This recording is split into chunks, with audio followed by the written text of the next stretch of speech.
thank you so much for joining us today. I need to make sure we're up here.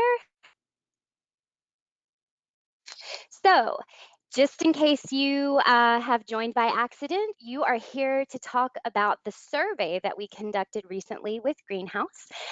Before you buy, how to purchase an Enterprise ATS. Hey, William, can you help me out here? My screen is not acting properly. Are you Yeah, of there? course. I am indeed. Okay. Can you stall the audience for a moment while I make sure this is working? Not a problem. It's glitched out on So, us. well, of course it did. That's what technology does. It Yeah, fails that's the us. way it works. That's the way it works. So, yeah, the process that, when we started off on this journey, which was a couple months ago, was basically we were curious about how decisions are made behind the veil. And we didn't want to start with assumptions. We actually wanted to go and ask practitioners, okay, who's in the room? What do you look at when somebody demos? What questions do you ask? Like, we were really curious, and probably no two companies do it the same way. And we just didn't want to have a bunch of assumptions. We just wanted to learn. So we created a survey, and the survey was deep and extremely probative because we wanted to learn how this happens. And so today, what we're going to do, Jon and I are going to kind of go through kind of the things that we learned and our perspectives on what we learned. So it looks like your screen works now. It is. It's up. Thank you so much for saving me. I really Oh, appreciate that. no So worries. while we wait for everyone to log on, we'll just go through the housekeeping items so everyone knows how this works. We're switching. Here we go. You are in listen only mode. So that means that you can hear us, but we can't hear you. However, please don't be shy. Use the questions panel in your sidebar to speak to Jon or William. Ask any questions you have, and I will relay those over. Anything we are not able to get through, please feel free to email to ashley@recruitingdaily.com and I'll make sure they get to the right party. We are live. Please share. Use the #RDaily hashtag to share all over social media. Just because we've started doesn't mean people can't join. And as always, you will receive a copy of this recording and the slide deck after the webinar. So keep an eye on your inbox. Also, you will be receiving a nice ebook that Greenhouse has put together over this whole survey, everything that we've learned about purchasing an ATS, everything that you need to know. It's really fantastic, absolutely beautiful. So William, as you know, we're here with Greenhouse and I want Right. to give this to you. Absolutely. So when I first I first met Greenhouse and met the founders of Greenhouse, I fell in love with them on a few levels. One is they kind of came from outside the industry. They wanted to solve a problem, but they wanted to solve it in a unique way. There's ATSs at market, and they wanted to do things different and differently. And one of the things that I really liked about kind of their initial go-to-market strategy, and Jon can talk about how they've changed and how they've gotten better and all that stuff. But I love that they had, approached partners and data and integrations in a way of not being closed off, but being kind of an ecosystem.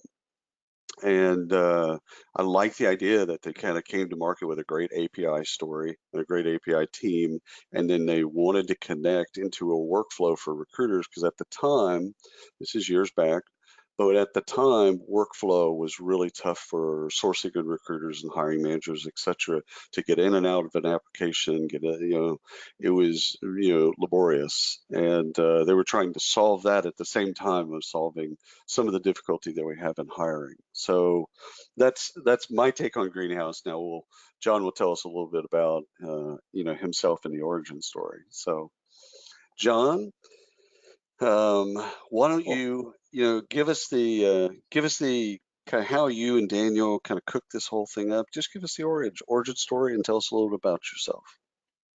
Sure. Well, first, thanks so much for doing this whole thing with us and having me on today. Happy to be here. Yeah, I mean, as you said, we both come from outside of this industry. For me, I've been a product manager for most of my career. In my last role, I was working in a division of Johnson & Johnson. called Baby Center. It's a website for new and expectant parents. And I was running the international rollout, which meant I had to build a media site about pregnancy in about 20 countries around the world. And so I had to figure out, how do I hire the lead editor in Moscow and Rio and Kuala Lumpur and Delhi and all these different places. And I realized that was actually the key thing. If I could find the right person, we had great technology, we had a great theory, we could know how to go out and sell ads. It was really about that hire. And so we had to create this whole machine to find people, test them, evaluate their skills in their local language, hire them, onboard them, and manage them. And so we built this machine and it worked. We hired wonderful people. To this day, it's reaching tens of millions of people a month. Really successful business. And when I joined up with my co-founder, Dan, and he had had a similar experience as a developer turned consultant. They were building a consulting shop in New York City and realized as many people as they could hire, they could turn around and rent those developers out to the big banks. And so he also built this machine. And we said, geez, having a great recruiting machine, having the confidence you can quickly, predictably bring on the best talent is like the number one weapon in business. And every CEO we talked to would say, yeah, recruiting is one of my biggest challenges. And we say, well, what are you doing about it? How are you going to be good? And they would say the dumbest things, right? And we're like, yeah, that's definitely not going to work. And so we realized, like, that's the challenge, is as a company has the awareness, like, we have to be good at recruiting if we want to win as a business. It's not an administrative function anymore. It's a requirement to win. What's the thing you would need to do? How would you get great? What's the technology you would need to get you there? And so that was our founding question, is what would somebody need if they committed to being great at hiring? What's the tool they would need to help them get there? So we didn't come from the perspective of ATSs are bad, we're going to create a better ATS. We came from a very different perspective, which I think kind of led us to build some very different things and kind of go in a different direction. I'll stop there. I guess just to say, one of the co-founders, my main thing here at Greenhouse is I lead the product team. So a lot of what we're working on, why we're building what we're building, where we're going kind of comes through me. And you are also a wonderful conversationalist, because we've been able to talk through the years about literally like 17,000 different topics. So I appreciate that. 3 of them being recruiting related. Yeah, exactly, right. We barely talk about HR or recruiting, even though it's passions for both of us. The introduction on William Tincup, and yes, I am using that in the third person, is real simple. I've been studying this stuff for long enough to where I know where some of the bodies are buried, and I've potentially put some of the bodies in some of those places. So if you have questions about, HR, recruiting technology or process, etc., if I can't answer it, I'll at least know someone that can. And so that's it. That's long and short. All right, let's get to the good stuff. Thank you so much, William and Jon. Okay, here we are. And I'll let you go. Absolutely. We'll just back up for those that didn't hear at the very beginning. We started with a survey, a curiosity, and a survey that basically wanted to find out how people do this, how they go about their business, of when they want to switch or when they want to get off proprietary software or start new, whatever. But how do they go through the process of buying? And we wanted to find out little things. We wanted to find out, who was on the demo, and who went to meet salespeople, and where did we find those things. So we went through, in a kind of an arduous process, I would say, to get to the right questions. It was a deep survey. It was a long survey, and it was purposeful because we wanted to find out things that no one had really ever found out, and no one ever really asked, because for whatever reason. And so some of the questions here. These are kind of things that we're curious about. And again, we could have probably made the survey 1,000 questions, because we did have more curiosities. We had to pare it down so that people would actually take the survey. But Jon and I are going to go through, what's next is we're going to go through kind of some of what we learned, and then kind of discuss and debate, but basically look at each piece and go, what stands out to you? Two things before we go to the next slide. One is, I actually said at the very beginning, to ask questions. John and I are both great with impromptu, so ask questions. Don't wait. If you got a burning question, please put it in the chat box and let Ashley interrupt us so that we can then answer your question, or put it on social so that we can answer your question. And secondly, Greenhouse created, after all this is said and done, they created I think it's under 40-page ebook that you'll receive after this is all said, after this is done. You should be on the lookout for that, because it really is amazing. Like, it goes into more detail than we could go into in either articles or even a webinar. So let's dig a little bit into some of what we learned, Ashley. There you are. So absolutely. So, everyone has kind of a take, and it's, we'll just go through these real quick, but when to switch, should you switch, when to switch, how do you switch? The game of change is wrought with peril. And that could be change from anything, nothing to something, from another applicant tracking software to Greenhouse. There is change, and so we wanted to ask questions about that. We wanted to ask questions again about RFP, not RFP, importance of integrations. Clearly, important to us to understand that led to workflow and questions about workflow. Yeah, because we wanted to understand, because recruiting is, it's people, your team, it's process, and it's technology. It's all those things, coalesce together, and you can have breakdowns in different places. But we also wanted to find out about how you get feedback, and why that's important, etc. And references and other factors. John, before we go to the next slide, what of these do you think was kind of what stood out to you most, or what was something that was shocking, or something that you found interesting? I mean, I think the one where your workflow falls short is people are really grappling with, well, what do I expect out of my ATS, because the category is sort of changing. I thought that was a really interesting one that I'm looking forward to us talking about that. Yeah. I think integration is interesting to see how much people are valuing it or not valuing it, how much people are thinking of the ATS as a standalone tool versus realizing, oh, I got to build a whole tech stack, and the ATS actually has a huge impact on my ability to do that. That was kind of interesting to see how that's changing over time too. And there's a relationship between those two things, right? So those are going to be interesting to kind of go into. The link at the bottom is we wrote a series of articles that help people kind of understand these things. So you can see those too. Let's go ahead and go to the next one, Ashley. Alrighty, the discussion, what we learned. So we say need to know. Maybe we should have said want to know, but we labeled it as a need to know series. But basically, it comes from a good place. So if it sounds a little authoritative, that wasn't our intent. So let's get into it. You need to know this. What? This isn't Russia. This isn't Russia. Is this Russia? I wasn't aware of Russia. Yes, it's not. Yeah. Okay. So, okay.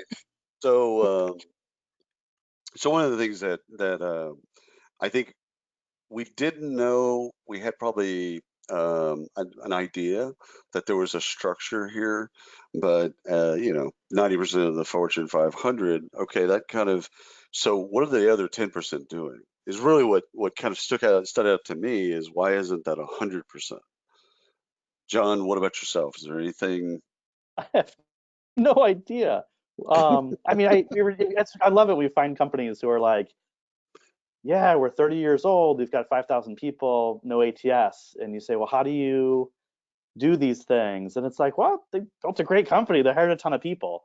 But I will say, like, those folks had to have a real unique challenge, because for them, the change of going from the kind of ad hoc systems they've been doing is really tricky. So it's always interesting to work with those folks. Also, a lot of those folks will say, I don't have an ATS, but like they built some homegrown thing that they're using in some function. Right, right. And I know some ATSs, I will not speak badly of them on this webinar, but I know some ATSs that I could do a better job in Excel than actually using their ATS. So there's legit reasons for people having proprietary software, having something older, because people are accustomed to it, they use it, they know how to bend it, and change is, tough, etc. But for me, when I first looked at this stat, I'm like, I didn't even look at the 90%. I'm like, what? Why isn't that 100? And literally, I was like trying to go through the Fortune 500 to figure out like who's the other 10? Who? I want to know who the other. But yeah, and I love the sentiment that your ATS is at the center of your modern recruitment stack. So we tend to look at recruiting from sourcing all the way to onboarding. It has all kinds of different things inside of it: recruitment, market, employer branding, and the ATS compliance, and all the other stuff that fits in. But it is the center, and it is also, for the audience, it's a 50-year-old category. So it's not a new category of software. It's been around, and Yeah, we've gotten better. yeah, and I think the thing that you're getting at though with the modern tech stack is like the things that's changing is like all this investment that's flowing into HR tech of all these people building all sorts of interesting point solutions, whether it's testing tools or sourcing tools or background check tools or scheduling tools or whatever, are all being built API first. And so, like, meaning they're meant to be plugged into your ATS. You're meant to use all these things in concert. And so if you're a company sitting there saying, we're not using ATS, we kind of muddle through with our own proprietary thing, or we're on some really old system that was kind of built 10, 20 years ago before this modern wave. It's not just that you have an outdated ATS, it's that this whole wave of innovations happening, and you can't really take advantage of it because it was all built, it was all meant to be, plugged into one of the more modern ATSs. So it's kind of a double whammy if you're still in that other 10%. Right. Before we go to the next one, CRM, I know y'all have some CRM functionality, and I know that's something y'all care about. Can CRM stand alone by themselves, or do they, have you seen that be successful by themselves? I think, well, a couple things. I think one is it's really challenging as an integration point, just because, ultimately to have an effective process, you really want to have almost a mirror image from like your CRM to your ATS. Like somebody is applied, they don't get the job, they should automatically go into the CRM. You're in the CRM, you're nurturing somebody, they raise their hand and say, yes, I'm interested, they automatically have to go back to the ATS. So it's a pretty intense integration. That said, we do have some partners who do it, but I think what we're finding is like there is a real advantage to having that all be one system. To be actually the real challenge with CRM is less around even that or the technology, it's that it's a pretty different workflow, a pretty different function than most companies are used to. You talk to most recruiters and they're like, yeah, I want to get active candidates to make a hire today. It's like, well, how much work and energy and time are you willing to put into people who are not active today? Like you just want to nurture them for some time in the future years. That's a really different, and like the things you would do, you would segment your database and write content to them and do all these things to kind of keep them warm. Is it just a totally different function than a recruiter who's got 10 recs they've got to fill in the next month? And so I think until companies kind of recognize that and separate that team and have a separate recruitment marketing team who's going to really nurture that database, they struggle, whatever the technology is. Right. Does that make sense? Oh, it totally makes sense. You mentioned partners. Who's and we'll name drop just a bit. Yeah. Who's some of your partners? Who does this well for y'all? Or with y'all, should say. Yeah. So I mean, one that stands out that I've known for years is Beamery. They've built some really cool stuff, and they have a really intense integration with us, where a lot of data flows back and forth. I think the other folks, like Smashfly's been a long time. Like there's a couple others. I think what we see is once a company gets big enough that they're willing to set a dedicated team against it, and they're going to have 3 dedicated people just in recruitment marketing, and they essentially want to have like the equivalent of Marketo for recruiting. Then at that point they might say, yeah, I'm going to use a Beamery. South of that, when a company's not quite that size and they're saying, well, I want to start with some basic use cases of like, I'm running an event and I want to get all the people from the event into my CRM and email them and try to turn them into candidates. Or I got silver medalists, all the people who I almost hired. And if I open up another job, I'm not even gonna have to interview them. I'm just gonna make the offer. Those are relatively straightforward use cases that people are just doing directly in Greenhouse. Right, right. Okay, fantastic. All right, Ashley, let's go to the next one. I feel like Larry Ellison. Have you ever seen Larry Ellison present? Larry Ellison doesn't have a clicker. Larry, and I love this. I'm sure some people think it's really arrogant or whatever, but it's like he just says next slide. That works. So Ashley, I am not doing that, and I'm not Larry, clearly not Larry Ellison. However, when I say that with all the best intentions. So You we're going to say it talk. politely. Okay, thank you. So switching. Let's talk a little bit about switching. So you go ahead and click to the next slide while we talk about it, so that folks can see it. There you are. So yeah, thank you. So switching has always been interesting to me because I came up, when I left marketing and came into HR and recruiting, I came up through user adoption. And so for about 5 years of my life, I studied user adoption, worked with vendors on user adoption.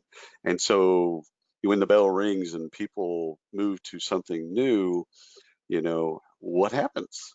And so I was really interested in this part. So John, for me, I I think I think the thing that stands out to me is the first bullet point that we've talked industry-wise. We've talked about how people aren't loyal or they're dissatisfied. This has Yeah, been a theme for 20 years that people hate their ATS and right. they're dissatisfied and they're not loyal and all of these types of things. And then when we got the data back, and it's that they stay with their ATS for 3 years or less, that's actually more loyal than I thought it would be. What stuck out to you in this? I think what we see is a bigger company. It takes them a while to make a decision. It takes a while to then install it and configure it and roll it out. And then it takes a little while to determine like, oh, we made the wrong choice. And Right. typically the folks who like put their neck on the line to buy that software are pretty invested in it working, right? And so at a bigger company, what we typically see is it actually is a little bit longer that they'll stay with the software. And usually it involves your last bullet point, leadership attrition. New person comes in and says, this ain't working. I have no loyalty to the last system. Let's go. Right. That's, And some of that attrition is they worked with an ATS at a previous company and they're comfortable with it. It might not be better technology, right. but because they've used it for 20 years or 10 years or 5 years or Yeah. whatever, they're Yep. totally comfortable with it. I've seen that also play out. The second Yeah. bullet. Yeah. Go ahead. Keep going. No, I was going to say, I think that's right. And I think it comes like this next bullet where you a lot of times you come in and you're like, wow, this isn't working at all. People aren't actually using the product. We're not getting the full value of the product. And so a new leader is able to say, well, I don't know if that's the product's fault or the company's fault, right? Right. But I know I've seen it done better with this other tool, so maybe we look. Or a lot of times they just come in and say, and I've talked to folks that come in and say, actually, I assume it's our fault. I assume we're using your product wrong. And so you go through a little re-implementation and kind of get them to a better place. But that's the most common thing, right? Is that is it that it didn't perform as promised, or it's just that we're not getting what we thought we were going to? And is it because they lied, or is it because we're just not using it, right? And either way, it's like, yeah, we're actually still working on spreadsheets outside of the tool. And when somebody asks us for reports, it's every kind of hems and haws and says the data doesn't really exist anywhere. It's in random spreadsheets and Trello boards, right? Well, and for me, when I looked at the second bullet point, what I saw was a here's how to delineate a good salesperson and a bad salesperson. A good for the audience. The good salesperson says no. Right. That's how you know you're dealing with a good salesperson. When you ask them a question and they look you in the eye and say, yeah, we don't do that. A bad salesperson be it male, female, et cetera, et cetera. A bad salesperson says yes to everything. And that's how you know, that's a kind of a litmus test that you can use to find out if you're dealing with a good salesperson or not, is just the rate and ratio of yes to no's. And again, a good salesperson is, that really, really is in for your success. They're going to say no to you. Expect that. Actually, long for that, pine for that, because that's how you know you're dealing with the right people. Yeah, you know, you get the truth. Also, like, what percent of the time what percent of the time is it, yes, here it is, let me demo it for you, and what percent of the time is it, that's on a roadmap? And right? I'm driving folks conversationally to looking at live software. Like, get out of a PowerPoint, get out of a demo environment, crack open something and let me see it live. Yeah. And the reason I'm asking practitioners to do that more often is because it's easy to show people and talk about the future or the roadmap or what's coming, but I want to see if it's there. If I'm buying, it's like, I want to see, I want to test drive the car. I want to actually see it with my own two eyes. So I want to see live software. However, that's done. All right, let's take a look at the next one.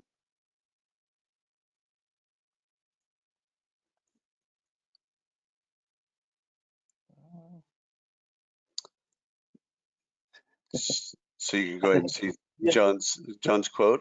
I think this was Missouri SHRM about 2011. I did an entire presentation in the third person. So it was performance art. But I did. What Jon Stross thinks is. Yes, exactly. That's what I did. I love it. Yeah. William Tincup once said, and I did this whole bit, and in between slides, I had quotes from William Tincup. Yeah. Like, it was quotes, and it was just me, and no one got it. Like, no one called me on it, and I got like a 5+ rating. Like, and they want me to be back the next year. I'm like, I just did an entire presentation in the third person. Anyhow, it's again, go ahead, John. Yeah, I mean, this is the point that we're making, is that a lot of times what you hear is like, oh, here are the top 5 things I hate about my current ATS. They come in with these like product limitations, and you dig underneath that. Like, that's partly it, and sometimes those are real or imagined limitations of the existing product. When you dig underneath it, what you really get to is how recruiting is actually happening at a company doesn't actually go through that system. And maybe it's because they have this crazy workaround or something, but they're like, the truth is, we're working around the system, not through the system. That's right. And so where that manifests is reports is like, why are my pipeline? It's like, well, of course the pipeline reports aren't right.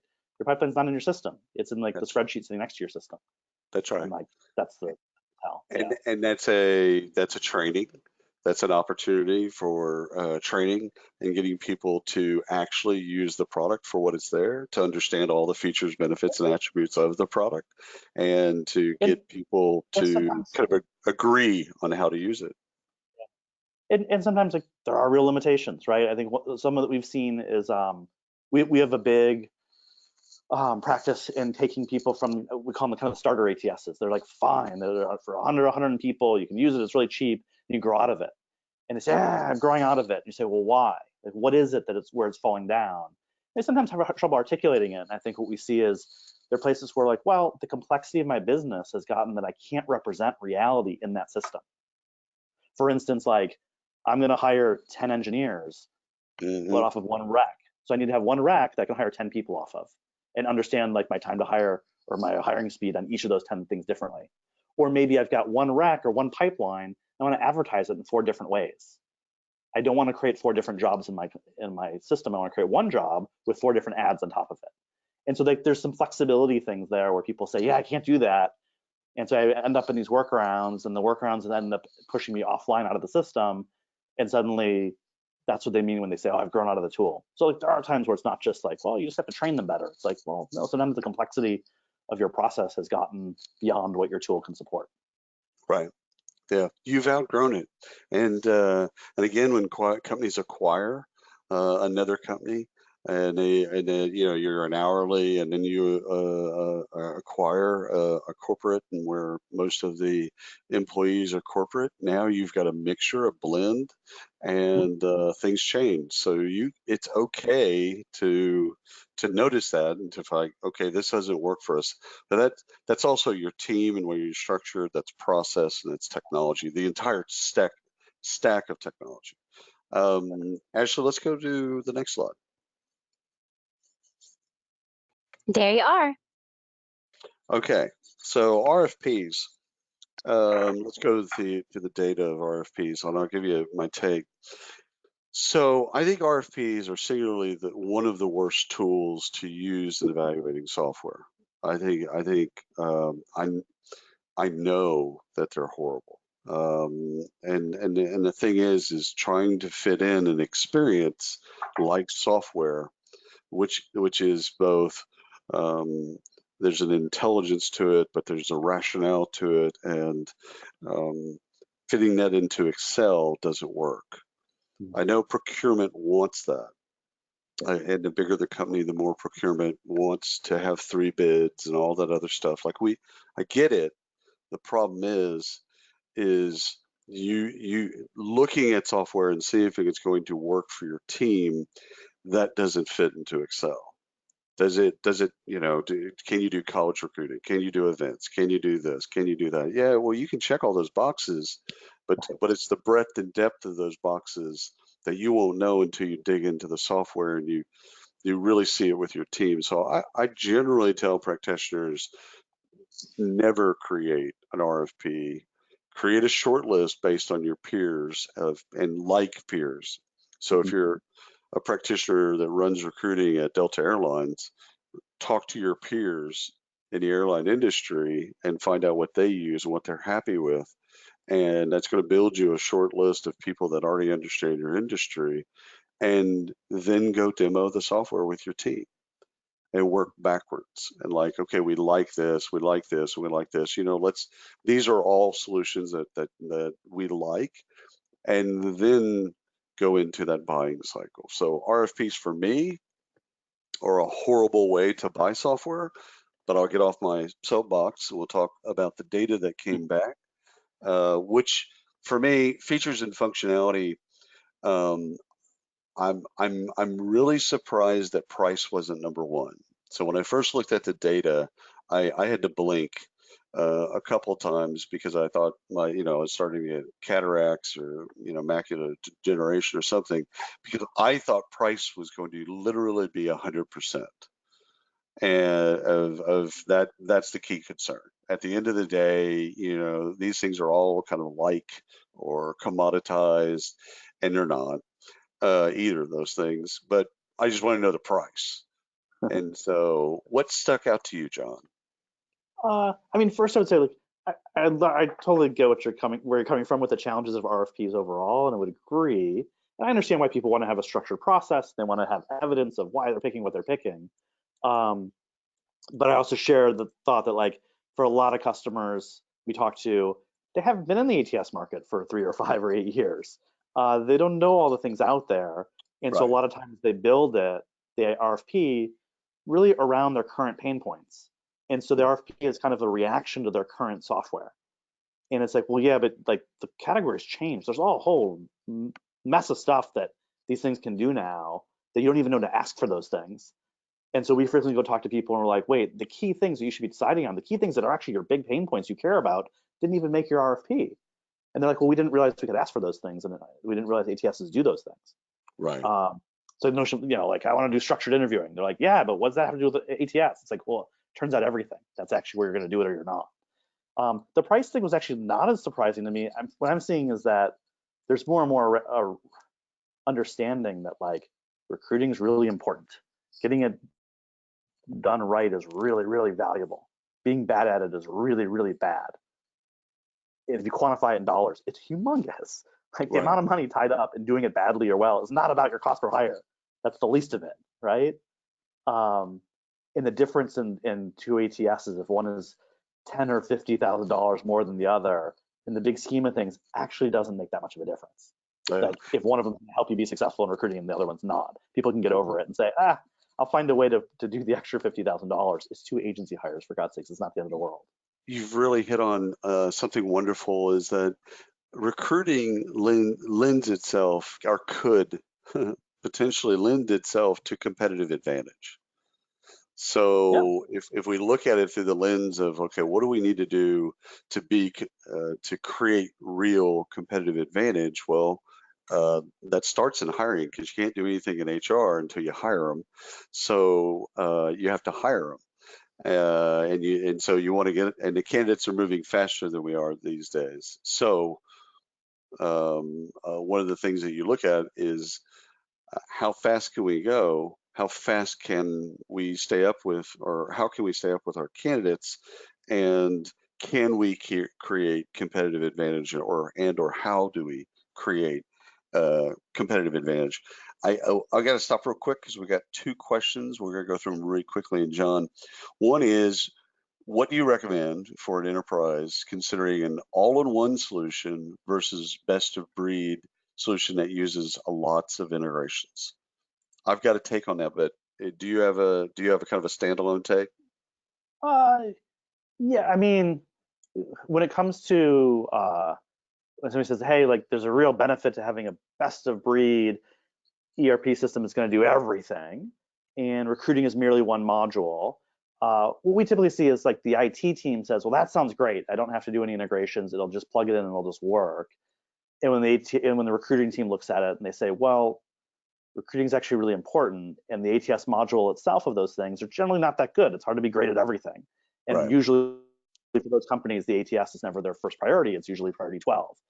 And so the pain of having that substandard ATS, it's like, yeah, but we saved 6 weeks in doing an integration. It's like, okay, so you saved a 6-week integration, and now you're stuck with a bad ATS for the next 8 years. It seems like a crazy choice. Yeah, So I always say, like, your shoes are 2 sizes too small. Yeah, good for you. yeah, like it's not so good. So I'd say, like, so we typically say in that world, yeah, I would look at a best of breed ATS. I'm pretty biased on that question, though. Well, no. You've been very objective ever since I've known you, so I'm not worried about that part. I go back to the point of, if your board and your executive team believes that you can create competitive advantage through recruiting and HR and people in general, then you've got to use the best tools. Like, why would you use inferior equipment to create competitive advantage? You wouldn't. So my answer is always, if it's important, if learning is important, development is important, then use the best breed. If it's not important and you can get away with average, fantastic, do that. But if you can't, then don't. Second question, and John, this is right up your alley. How much support is there for integrated video interviewing? Yeah, I mean, so that's a perfect one where I'd say there's a big, robust ecosystem of video interviewing platforms out there, from like HireVue at the high end to like umpteen others. And so that's a perfect example of one where we said, God, if we build that ourselves, that one we probably won't be able to build as well as like a best of breed video interview. So we now have like 12 partners, and our customers plug those things in. And so it's like within Greenhouse, you can say, yeah, every candidate who gets to this stage, video interview them, and you never have to leave the platform. It automatically sends it to the partner, or the partner video interviews them, sends a video link back, you watch the video. So that's like a really nice kind of seamless integration that we look at as like an obvious one we have now. Awesome. Okay, Ashley, let's get to the next one. That was a good take on RFPs. Actually, one last thing I want to say on that, that I think wraps up what you were saying was, when you think about an RFP, a lot of times where people go down this path of like making about features and functionality and saying, yeah, it's really about like recruiters and all this pain. I want features that'll make recruiters not be in so much pain. And I get why they do that, right? Like that totally makes sense. That's why you're like, I hate my old ATS. I'm going to do an RFP and fix all those things. But to William's point, like if you then go take that RFP to your CFO and say, I want to buy this expensive new tool and plug it in and go through all this change because it'll make my recruiters in less pain, CFOs tend not to care that much, unfortunately. That's right. Whereas if you go and say, no, this is about creating competitive advantage for us as a company. And so what the RFP is testing is not just features and functionality, but how are you going to help us win? How are we going to have a differentiated candidate experience? How are we going to make more consistent, more fair decisions? How are we going to have better data that helps us improve over time? That's what you should be testing for in the RFP, rather than just the like features and functionality to get over today's pain points. Yeah, our recruiting is singularly the hardest job in HR. So why would we make it harder? So we've covered RFP. It was actually really good data. We wanted to find out about it, and that's John and I's take on it. Ashley, let's go to the next topic if we can. Integrations, good. All right, and so what we learned about integrations. So in a world where, one of the questions was, should we get a best of breed or etc. The natural place where we drop off is onboarding and HRS and payroll. So I kind of expected, when I looked at the data, when we asked the question, I kind of expected that. Okay, after the hire, you're going to need to integrate in one way or shape or form with onboarding and in all the things that are structural in core HR, benefits, payroll, HRS, etc. Is there anything on here that threw you off, or was something that just kind of made a heck of a lot of sense? I mean, all of these seem obvious. I think the other thing I'd say is that there's a lot of innovation happening in sourcing tools beyond LinkedIn. There's a lot of innovation happening. I guess you have pre-hire assessments, I would say assessments or video interviews, where there may not be a single brand that's broken out, but like that category is big. And so I think what we're seeing is that, I think sometimes something like 7 integrations per customer right now is our average, and it just keeps climbing because you're just seeing people are plugging in more and more stuff. So of course you're going to have the downstream HRS provider, but beyond that, of course you're going to have e-signature and all the job boards and all those things too. That's right. That's right. Actually, click to the next slide. One of the things I'd say before we move on to the next one is looking at the ecosystem. When you're looking at an ATS, you're looking at who all is already pre-integrated with them, who's their partners, who they go into market with, etc. Pay attention to those things when you're looking at this, because that's going to help you. Because if those things are already integrated and they're kind of prepackaged, and it's going to help you in workflow. It's going to help you get to kind of your outcome. So just kind of pay attention to that ecosystem. I also think talking to the partners themselves can actually be really enlightening, because they'll say, sure, we integrate with everybody, but they'll also kind of say, well, we really like the integration we have with so-and-so and not so much with other folks. Or this ATS's customers all love them, and this customers all think that they're jerk faces. Like, they'll gossip and tell you that, and it's one opinion, but like it's a good neutral opinion. Like inevitably, like if you're going through an ATS evaluation, you're talking to 3 different ATSs, you're drowning in demos and features, and everybody's slinging mud at each other, and you're looking for like some independent voice that you can trust, and you go talk to your video interview provider, and they go, well, here's our take on it. It's not worthless. Right. Right. Well, we lead from integrations right into workflow, and these are same side or different sides of the same coin.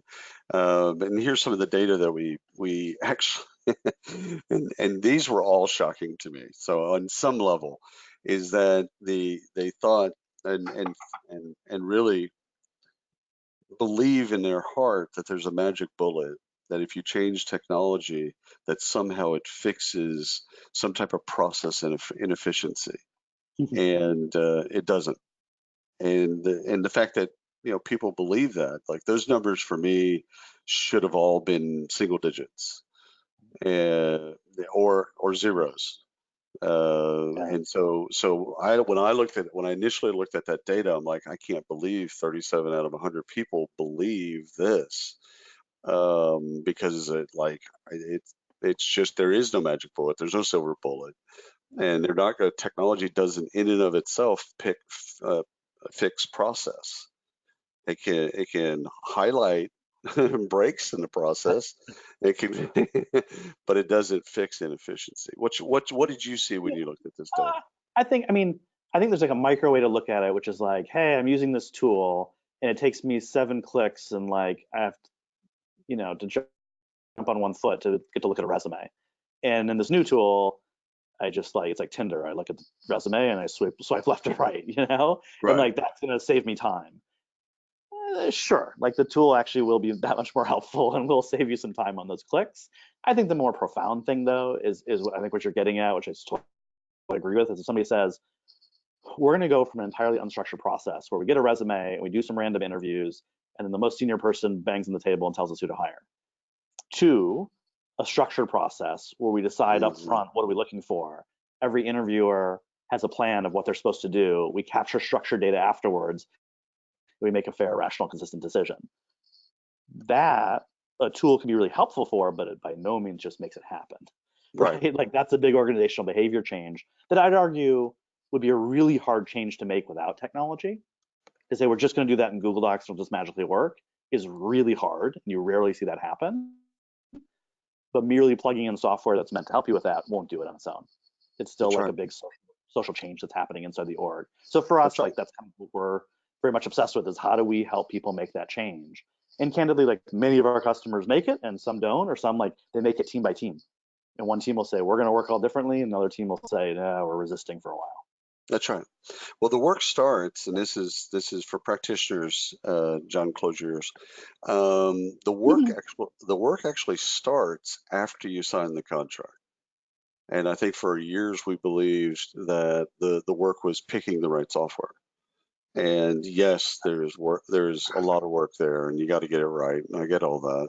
However, the work really starts once you've picked the software and kind of auditing your process, your team, the way you do that, and then the way that you want this software to be rolled out so that you can fix some of those inefficiencies. But it's a mindset, right? Go ahead, John. But that's also a thing of, when you're evaluating your ATS and you're thinking about features and functionality, there's also a really core question, which is, how are you going to help me do this implementation? Tell me about stories of companies who have made this transition from brand A to brand B, and what happened and how did it go, and how are you going to support me and what should I plan to do? Because that's a key thing that people have to get their head around, is like, how is this transition going to go? It's not just about the technology, it's also about the process. So one of the things we learned about CABs, customer advisory boards, and kind of how we interact with as practitioners, how do we interact with vendors, and how do we, once we've kind of fallen in love with a vendor and what they do and their values and all that other stuff, how do we participate? How do we go deeper in that relationship? And one of the ways that we do that is become kind of a customer advocate and get closer to the company. So instead of thinking of ourselves as vendor practitioner, we think of ourselves as collaborators. And customer advisory boards, what came out of the data, what was amazing is it's you can and should jump in where you feel it's appropriate and become an advocate with the vendors that you love. Again, I'll use that word love, because if you don't, then don't do it. But if you love them, go deep and get on their, ask to be on their customer advisory board, ask to be, because really what you want to do there is you want to see product. You want to see features. You want to understand the roadmap at a deeper level. You understand what's coming next, or you also want to give them some ideas on things that they see.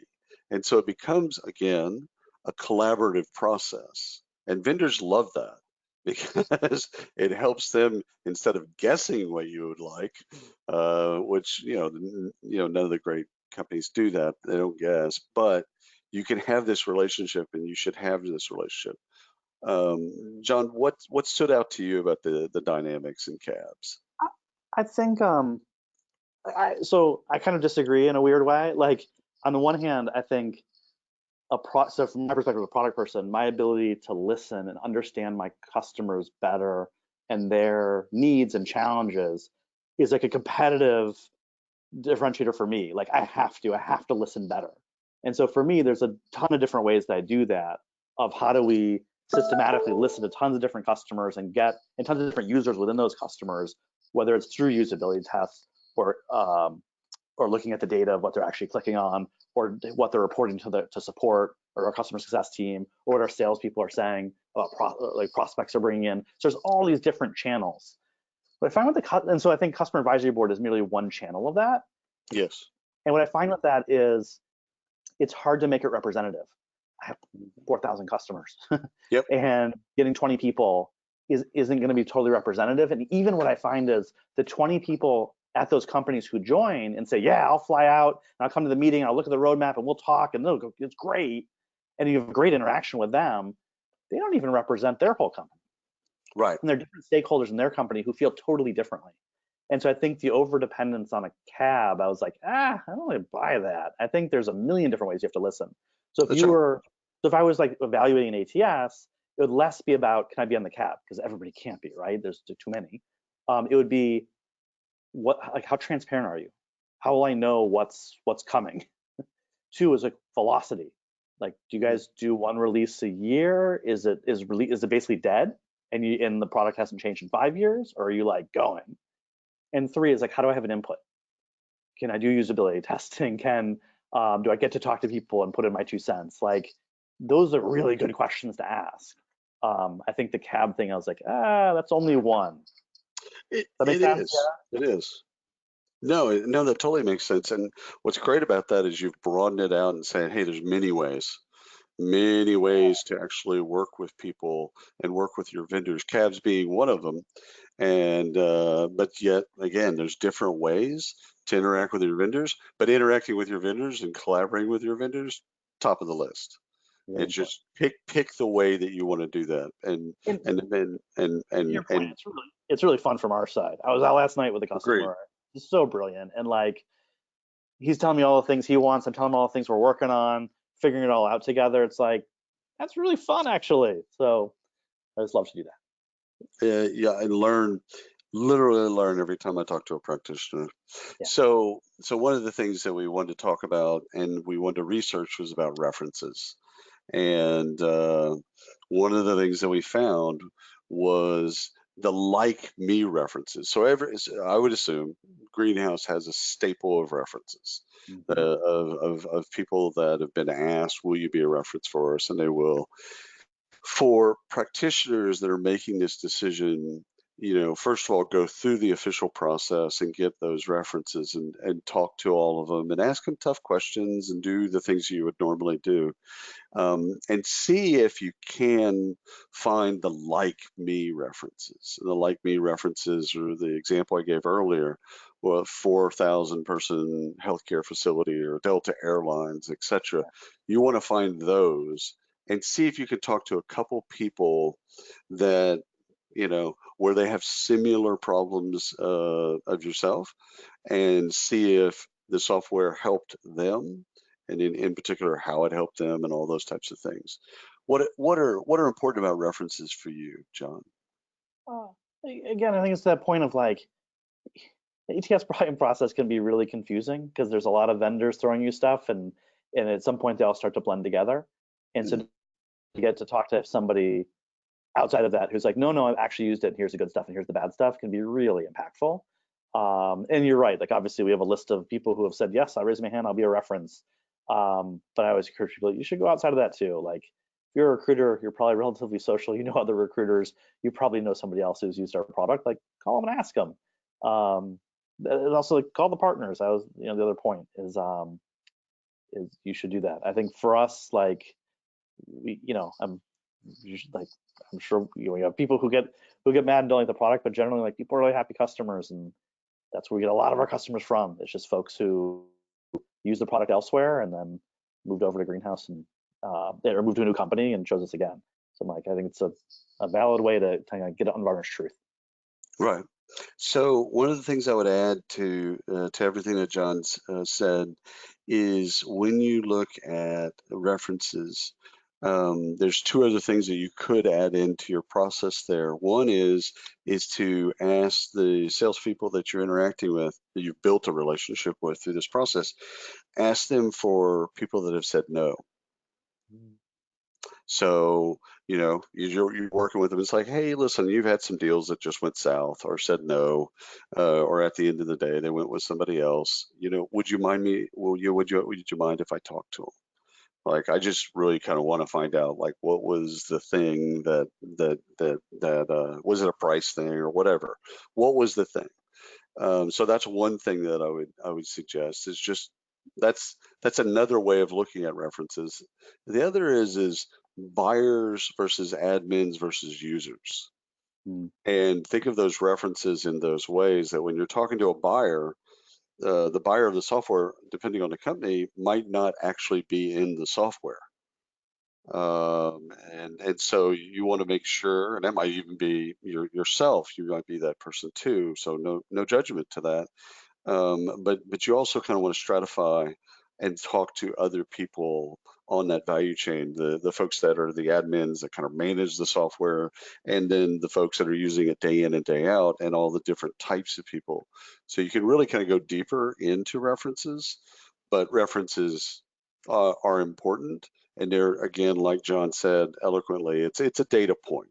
Use it as such. The other technique that we're seeing a lot of people use is like, we run these events all over the country, all over the world.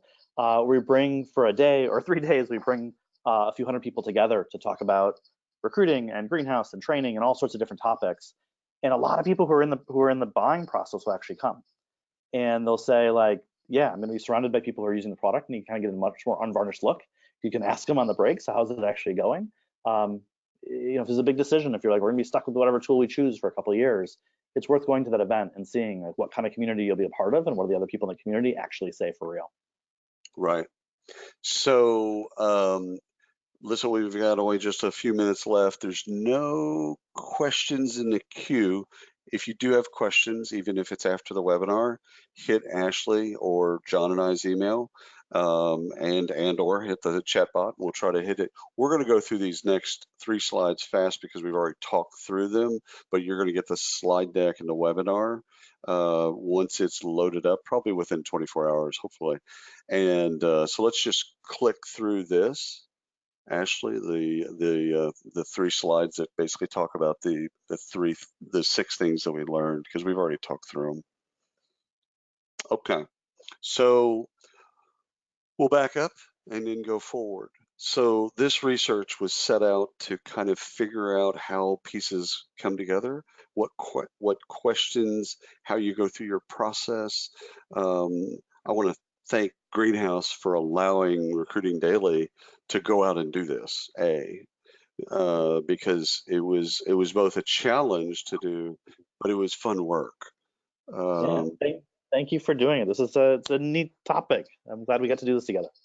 It really is, and again, we'll go deeper, and we're going to go and so take this data and really kind of tease it out and start thinking about like, okay, well, that stat, what could we have learned about that stat if we had asked the question differently?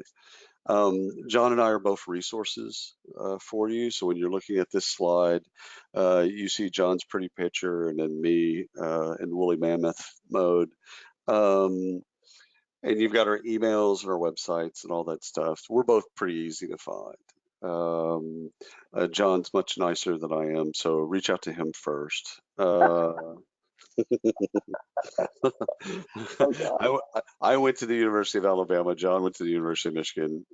We have some things in common, but I bleed crimson, he bleeds blue. But I want to thank everyone for attending today. It is really, I know y'all are all busy, so thank you for being here. And the second thing is, after this webinar, you're going to receive 2 emails. One's going to be from Recruiting Daily, and it's going to be about where the recording of the webinar is and how you can get to it, et cetera, because we want you to go back and look at the slides and see if you have any questions. And the second is going to be from Greenhouse, and it's going to be this wonderful ebook that literally they took the topic and they went further than we could have ever attempted in a webinar, and you're going to love it. I mean, it's really a resource guide. What I love about it, outside of just that it's deep and well articulated, is they don't talk about greenhouse, which I like. I like it when a vendor doesn't do that. Like, we don't have to sell you. We want to educate and teach you about this important topic. So with that, John, we are at the end of our time together. I've really enjoyed spending more time with you, and I want to thank the audience for being here. And Ashley, is there anything else that we need to say? Well, we have one last question if you guys have a couple of minutes to hang in there. Bring it. How deep would you recommend going in terms of mapping candidate flow and other processes before undertaking live demos? That's from Sean. Oh, that's a really great question. John, would you want to tackle that one first, or you want me to? You go first. Let me think about it. So how deep do you want to go before you get into live software? I want to get into live software as fast as humanly possible with like me scenarios. So let's say I'm hiring 1,000 software engineers next year. I want to look at live software that can handle that. Handle both that volume and handle the complexity that comes with hiring 1,000 softwares in a year. And there's plenty of companies that are doing that. If it's an hourly, let's say, an hourly situation, hospitality, food service, etc., and you're hiring, seasonal workers or gig workers, etc., I want to see that work as fast as possible, because I don't want to waste time. I don't want to waste, that sounds bad. I don't want to waste their time or my time, which is a Fast Times at Ridgemont High reference. But I don't want to waste time. So Sean, it's a fantastic question, but for me, it's the velocity in which you can get into a live demo environment where it's like you, or the scenario that you're solving for, the pain that you're solving for, the better. John, what's your take? Do a take without any Mr. Hand references. So yeah, I mean, I think it's on the one hand, like, it's good to go into a process knowing somewhat of what you want, knowing like, yeah, I've got a desired experience in mind of what we want to do. That said, I think it's easy for folks to overdo it and say, I prescribed every last thing and I want a tool that does exactly this. Because a lot of times you get into it and realize like, oh, like these tools have all sorts of different things I didn't realize were even possible. And so it's so listen, like if I get on the phone with you and say, well, what are you trying to do? What type of hires are you trying to make? What type of system process you want to run? You want to have an idea how to answer those questions, right? You don't want it to be a total mystery. But when people come in and say, I've mapped out every last thing exactly, show me how the tool does exactly that, it's like, you're missing something. Because usually we're like, hey, there's a bunch of great stuff you're not using because it wasn't specifically in your flow. You didn't even know to ask for it. So I say don't go too overboard, but have an idea of what you're trying to accomplish.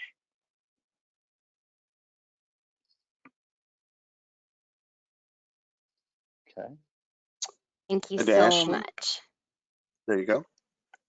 Why don't you close this out and we'll be done. It blew by. Oh my God, I felt like 10 minutes. Anyhow, thanks everyone. Thanks John, Ashley, Thanks, and everybody. the audience. Appreciate all of you. Ashley, is there anything else we need?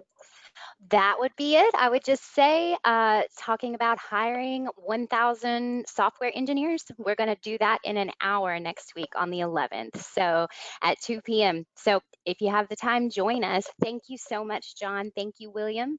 And thank you, everyone, for being here. You have a wonderful rest of your week. Awesome. Awesome. Thanks, guys. Bye, everyone. Absolutely.